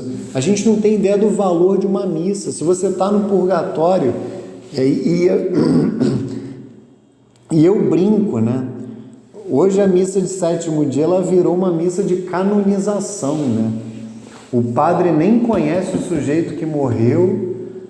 Já está no céu, fiquem tranquilos. Isso é um absurdo. Você não tem que presumir nem que está no céu, nem que está no inferno. Você tem que presumir que está no purgatório. Porque se estiver no inferno, não adianta rezar. A pessoa já está condenada ao inferno, não adianta rezar. Se está no céu, não precisa da oração. E poucas pessoas vão direto para o céu, gente, pouquíssimas. São as pessoas que já atingem a santidade nessa vida. Quem é salvo, a maioria, a imensa maioria, passa pelo purgatório.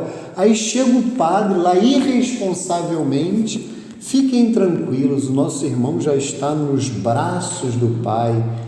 Que raiva que me... Não falem isso. rezemos pelo nosso irmão. É isso que a gente tem que falar, porque as almas do purgatório precisam das nossas orações. Então, se eu morrer, não falem que eu estou nos braços do Pai. Vocês rezem por mim até o último dia da vida de vocês. E a mesma coisa vocês. A gente tem que rezar por quem morre. Não importa como a pessoa morreu. A não ser que a igreja venha e declare, canonize a pessoa. Se a igreja canonizar, aí tudo bem. Aí a igreja está declarando que aquela pessoa está no céu. É diferente. Agora, a gente canonizar, isso não existe. Então vejam que como é importante nós rezarmos, né, pelas almas do purgatório e essa fé na ressurreição da carne e a veneração dos restos mortais por conta disso. Então nós veneramos os restos mortais das pessoas porque nós cremos na ressurreição. Por isso que quando a gente chega no enterro, a gente faz o sinal da cruz, porque eu creio que vai, no fim dos tempos, quando o nosso Senhor vier pela segunda vez, eu creio que aquele corpo ressuscitará para a vida eterna com Deus no céu. Então, só continuando aqui, ora, o Senhor Deus tinha plantado um jardim no Éden, versículo 8.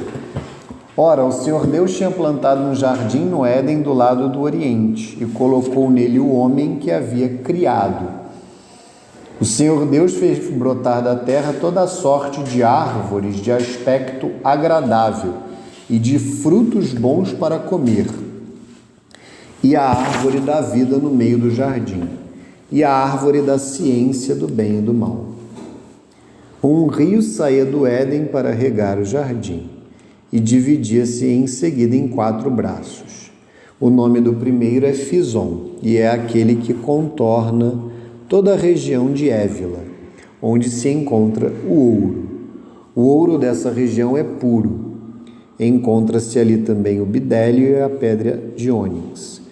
O nome do segundo rio é o Geom, e é aquele que contorna toda a região de Cute. O nome do terceiro rio é Tigre, que corre ao oriente da Assíria. O quarto rio é o Eufrates. O Senhor Deus tomou o homem e o colocou no jardim do Éden para cultivar o solo e o guardar. Deu-lhe este preceito: podes comer do fruto de todas as árvores do jardim, mas não comas do fruto da árvore da ciência do bem e do mal, porque no dia em que dele comeres, morrerás indubitavelmente. O Senhor Deus disse: não é bom que o homem esteja só. Vou dar-lhe uma auxiliar que lhe seja adequada. Tendo, pois, o Senhor Deus formado da terra todos os animais dos campos e todas as aves do céu, levou-os ao homem para ver como ele os havia de chamar. E todo o nome que o homem pôs aos animais vivos, esse é o seu verdadeiro nome. O homem pôs nomes a todos os animais, a todas as aves do céu e a todos os animais do campo, mas não se achava para ele uma auxiliar que lhe fosse adequada. Então o Senhor Deus mandou ao homem um profundo sono, e enquanto ele dormia, tomou-lhe uma costela e fechou com carne o seu lugar. E da costela que tinha tomado do homem, o Senhor Deus fez uma mulher e levou-a para junto do homem. Eis agora aqui, disse o homem, o osso de meus ossos e a carne de minha carne. Ela se chamará mulher, porque foi tomada do homem. Por isso o homem deixa o seu pai e a sua mãe para se unir à sua mulher, e já não são mais que uma só carne. O homem e a mulher estavam nus e não se envergonhavam. Então, esse relato é belíssimo também. E sob a ótica, assim, digamos, da família, ele é até um pouco mais completo, né? Então, as mulheres gostariam que não fosse auxiliar, né? Que fosse uma chefe adequada, né? Mas auxiliar aqui não é no sentido de subalterna, né? As pessoas entendem auxiliar é como se fosse uma secretária, né? Mas auxiliar, na realidade, é um auxílio mesmo a alguém, por isso é que é a costela, né? igual dignidade, não é nem da cabeça nem do pé, né? É do lado, é um complemento mesmo, mas é diferente, né? Vamos só ler, né, o que diz o compêndio, porque tem aqui a parte que fala do homem e da mulher. Essa parte é bom a gente ler o catecismo. As outras partes eu creio que o compêndio já seja satisfatório, né? Vamos aqui, a pergunta 66. Em que sentido o homem é criado à imagem de Deus? O homem é criado à imagem de Deus no sentido de que é capaz de conhecer e de amar, na liberdade, o próprio Criador. É a única criatura nesta terra que Deus quis em si mesma e que chamou a partilhar no conhecimento e no amor a sua vida divina. Criado à imagem de Deus, ele tem a dignidade de pessoa. Não é alguma coisa, mas alguém capaz de se conhecer, de se doar livremente e de entrar em comunhão com Deus e com as outras pessoas. Então, resumindo, né, a imagem de Deus, né, ele tem inteligência e vontade, né? Por isso é que se fala capaz de conhecer, a inteligência, e capaz de amar é a vontade, né? Então, o homem ele tem uma alma, então ele tem inteligência e vontade. Todas as demais criaturas do mundo visível foram criadas para o homem. E o homem ele foi criado por ele mesmo, ele foi criado para Deus, para conhecer, amar e servir a Deus nesta vida, para conhecê-lo, amá-lo e servi-lo eternamente na próxima. Então, o homem ele é chamado, né, a bem-aventurança eterna, né, a participar da vida divina no céu, como nós já falamos várias vezes. O homem ele não é uma coisa, o homem ele é alguém, ele tem a dignidade de pessoa. Tudo isso então são consequências, né? Tudo isso indica que ele foi criado à imagem de Deus. E aí vem aqui, para qual fim Deus criou o homem? Deus criou tudo para o homem, tudo do que é criação visível, tá, gente? Invisível não. Os anjos não entram aqui, mas o homem foi criado para conhecer, servir e amar a Deus, para oferecer-lhe neste mundo toda a criação em ação de graças e ser elevado à vida com Deus no céu. Somente no mistério do Verbo encarnado encontra a verdadeira luz, o mistério do homem, predestinado a reproduzir a imagem do Filho de Deus feito homem, que é a perfeita imagem do Deus invisível. Colossenses 1,15.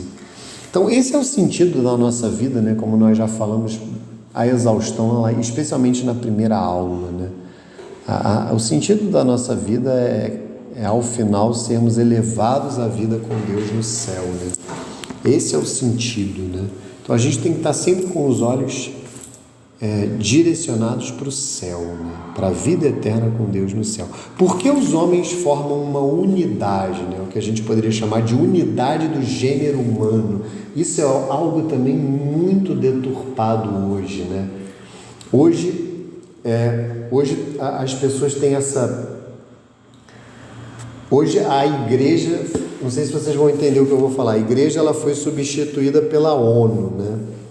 A igreja ela foi substituída pela Organização das Nações Unidas. Eu não sei se eu vou chocar vocês, mas a ONU é uma instituição do demônio, tá, gente? Desculpa se isso é uma novidade para vocês, mas a ONU é uma instituição demoníaca, porque a ONU é a Igreja Católica, tá?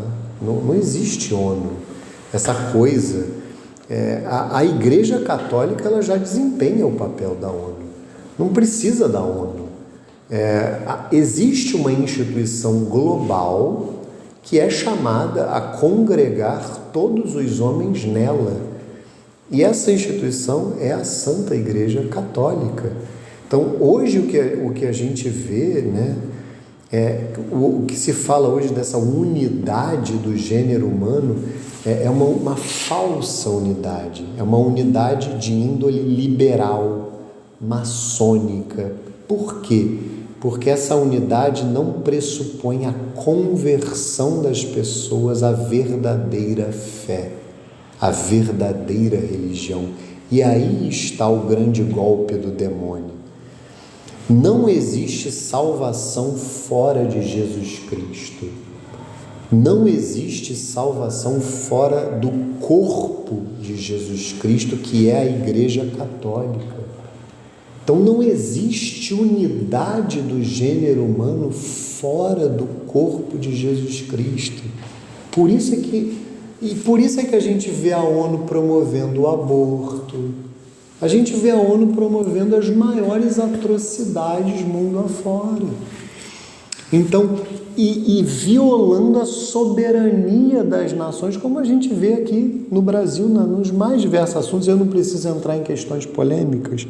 Então, vejam que todas as vezes que vocês verem aqui unidade do gênero humano, que unidade é essa? É a unidade que os homens são chamados a viver dentro da igreja, unidos numa mesma fé, a fé em nosso Senhor Jesus Cristo, no seu corpo místico que se chama Santa Igreja Católica. Essa é a única unidade possível. Fora de Cristo, fora de nosso Senhor Jesus Cristo, não há unidade possível. Não há unidade. Todos os homens formam a unidade do gênero humano pela comum origem que tem em Deus. Além disso, Deus de um só homem fez toda a espécie humana. Todos, pois, têm um único Salvador e todos são chamados a partilhar da eterna felicidade de Deus. Então, aqui todos têm um único Salvador e todos são chamados a reconhecer esse Salvador. O Padre Paulo até falava isso. Não foi essa semana, foi na semana passada. Não faz sentido Deus sair do céu, gente, entre aspas, né? Deus sair do céu, se fazer homem, dar sua vida por nós, se eu posso ficar indiferente a isso. E tem gente hoje dentro da igreja falando isso, e não é pouca gente, não. Deus se faz homem, vive entre nós, dá sua vida, morre crucificado, e eu tenho o direito de ficar indiferente a isso? É claro que não. Por isso é que eu tenho que anunciar essa verdade para quem não conhece. E a instituição que Cristo fundou para reunir as pessoas e para fazer caridade. Quem tem que fazer caridade, quem tem que alimentar os famintos, cuidar dos doentes. Gente, quem tem que cuidar dos doentes, agora eu vou ser polêmico, tá? Quem tem que cuidar dos doentes não é a OMS, é a Igreja Católica. Quem cuidou dos doentes na história inteira foi a Igreja, não foi a ONU, gente. Quem tem que ensinar as crianças não é a Unesco, é a Igreja Católica. Vejam que está tudo deturpado, a igreja está sendo escanteada, porque a igreja não vai fazer isso por razões seculares, ela vai fazer isso para salvar a alma da pessoa. Porque não adianta só cuidar do doente, é o que a Clara estava falando outro dia, acho que foi na aula que eu dei só para ela, no diálogo, né, de dois, foi a aula diálogo. Não adianta só cuidar do doente, você tem que salvar a alma daquela pessoa. Independentemente se ela vai morrer ou não, ela tem que ir para o céu quando ela morrer. Não adianta só ensinar a criança, você tem que salvar a alma daquela criança. A ONU não vai fazer isso. Nenhuma instituição vai fazer isso, porque não tem capacidade para fazer. Só a Igreja Católica tem os meios para fazer isso. Não adianta você só cuidar do material. É igual essa questão do corpo e alma que a gente vai ler agora. Não adianta só cuidar do corpo, tem que cuidar da alma. E só a igreja tem meios para fazer isso. Como a alma e o corpo formam no homem uma unidade, a pessoa humana é um ser ao mesmo tempo corporal e espiritual. O espírito e a matéria no homem formam uma única natureza. Essa unidade é tão profunda que, graças ao princípio espiritual, que é a alma, o corpo, que é material, torna-se um corpo humano e vivo e participa da dignidade de imagem de Deus. Então é realmente uma união muito profunda, a união do corpo com a alma. A alma, de fato, ela anima o corpo, né? Ela dá vida ao corpo. E aquilo que eu falava para vocês na aula passada, por isso não, entre aspas, apenas por isso, né? Mas aqui está a razão clara pela qual a igreja é contra o aborto, né? E porque ela defende a vida desde a concepção. Quem dá a alma ao homem? A alma espiritual não vem dos pais, mas é criada diretamente por Deus e é imortal. Ao separar-se do corpo por ocasião da morte, ela não perece, unir-se-á novamente ao corpo no momento da ressurreição final. É aquilo que eu já falei para vocês da ressurreição da carne. A gente vai ter uma aula só para falar da ressurreição da carne.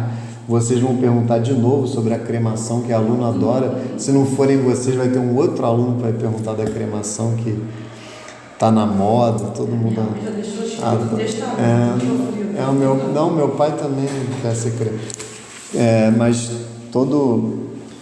sempre surge essa pergunta, mas o que eu ia falar aqui agora é, no momento da fecundação, né, o corpo vem dos pais, que são procriadores, né, participam da criação.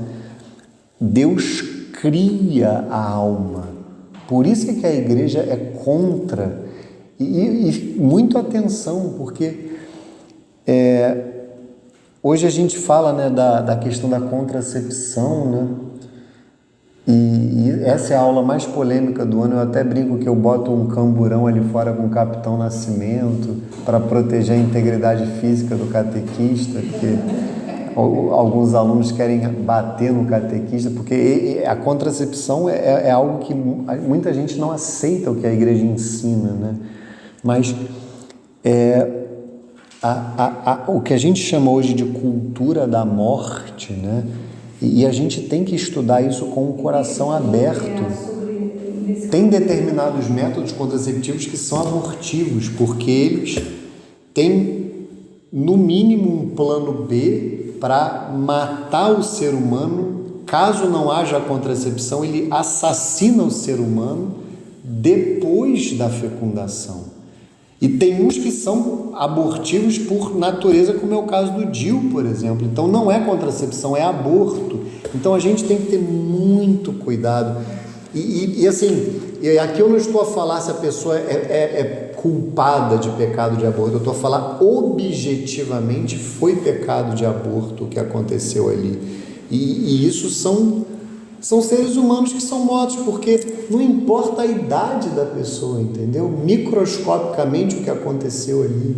Então, vejam o que essas pessoas... E quem que difunde isso pelo mundo afora? A ONU, essas famílias aí, Ford, Rockefeller, que estão difundindo isso aí.